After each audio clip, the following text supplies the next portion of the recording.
오는 2021년 4월에는 대한민국 항공우주산업 70년 역사 중 가장 큰 쾌거라고 할 수 있는 한국형 전투기의 시제기 공개, 일명 롤아웃 행사가 예정되어 있다.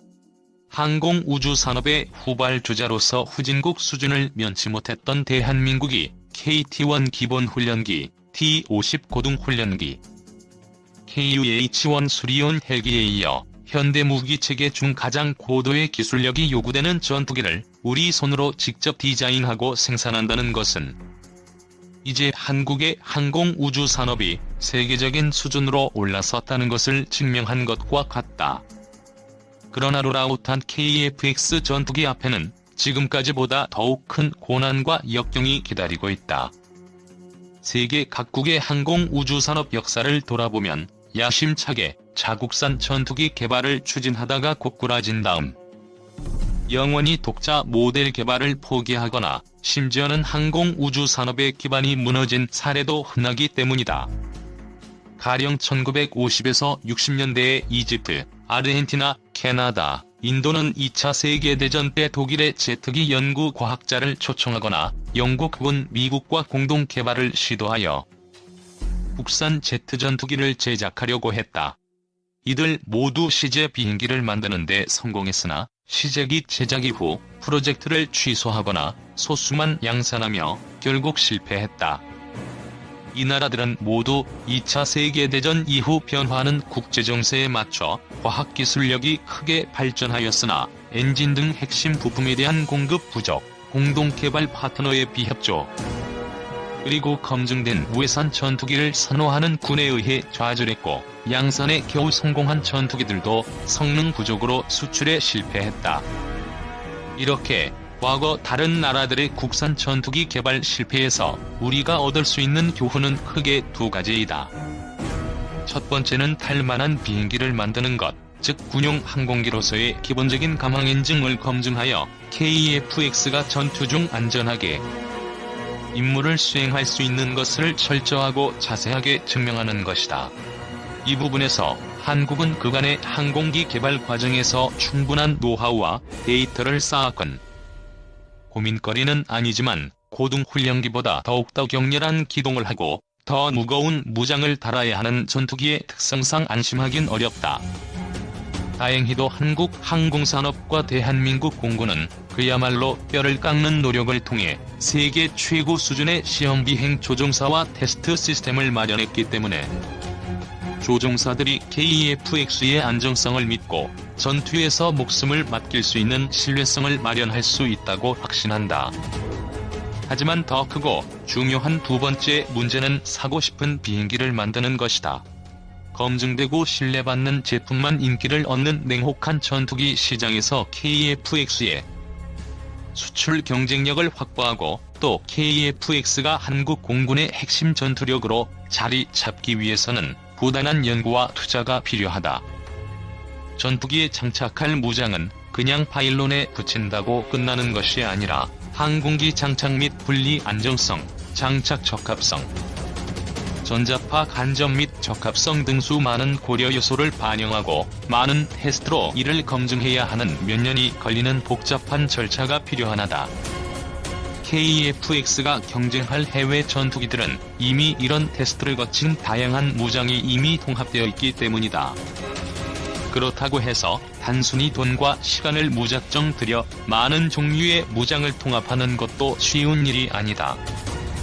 일부 해외 업체들은 기존의 한국 공군이 결정한 KF-X 탑재 무장 외에 각종 공대공, 공대지 무장을 추가하자고 적극적인 제안을 하는데 이런 무기종 대부분은 한국 공군이 구매할 예정이 없는 무장이기 때문에 자칫 잘못하면 수백억 원의 통합 비용을 쓰면서 정작 쓰질 못하는 상황이 될 수도 있다. 이와 반대로 우리 공군이 지금도 사용하고 있는 많은 미국제 정밀유도 무기의 경우 미국 정부가 KF-X의 개발이 완성되지 않았다는 것을 빌미로 통합에 대한 자료 제공과 절차를 중단시켜 우리 군이 곤란을 겪고 있다. 이런 문제를 피할 수 있으면서도 우리 방위산업은 물론 공군 전력에도 이바지 않은 좋은 방안이 바로 국산 항공무장을 개발해서 장착하는 것이다.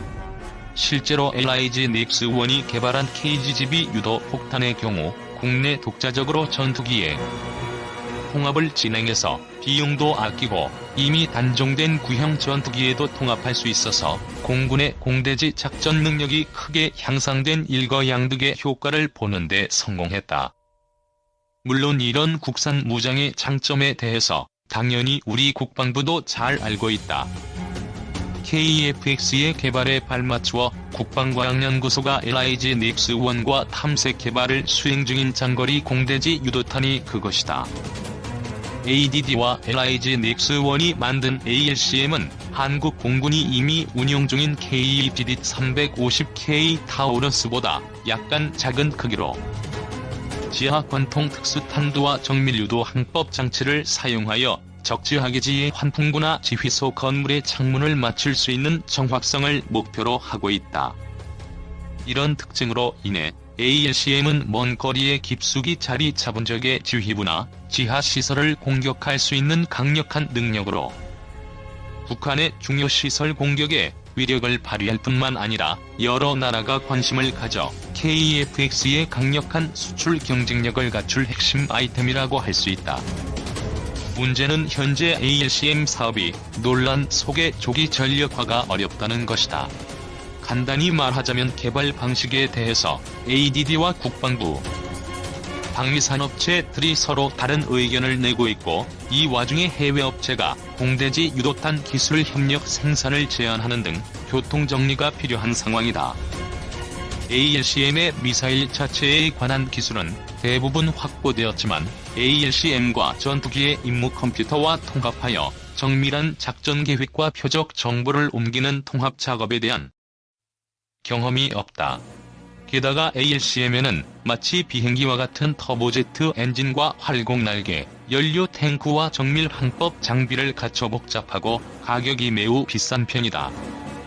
대책은 있을까?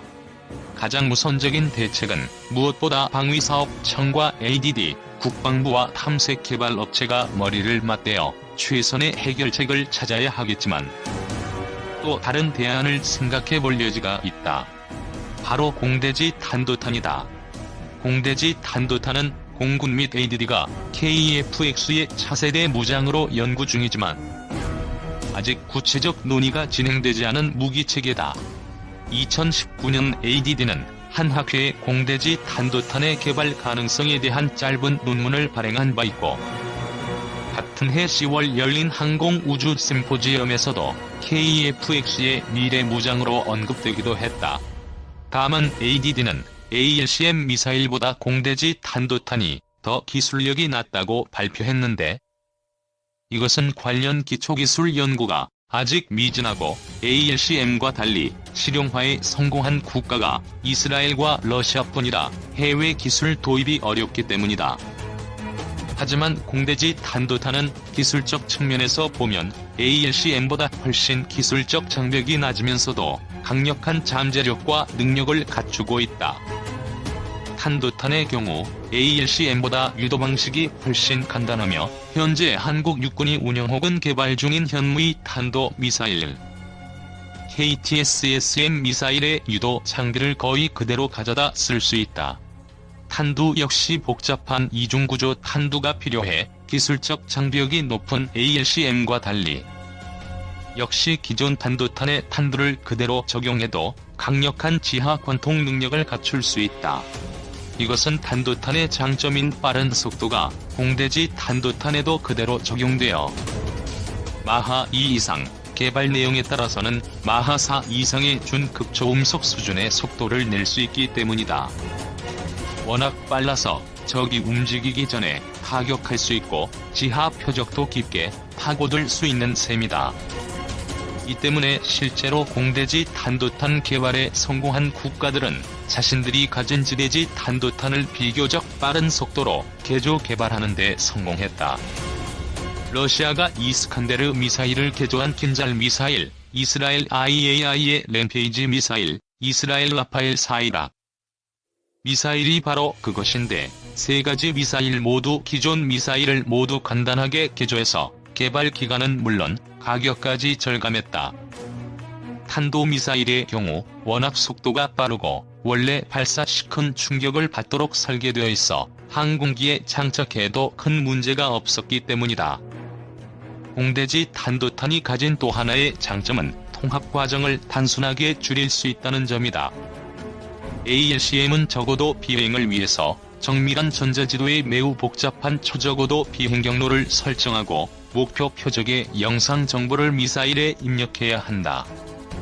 하지만 공대지 탄도탄의 경우 마치 KGGB와 같이 간단한 통합 작업을 거치거나 발사 전에 표적 정보를 미사일에 직접 입력하고 조종사는 정해진 위치와 고도에서 투하만 해도 운용이 가능하다. 체계 통합의 어려움을 상당 부분 피할 수 있다는 점이다.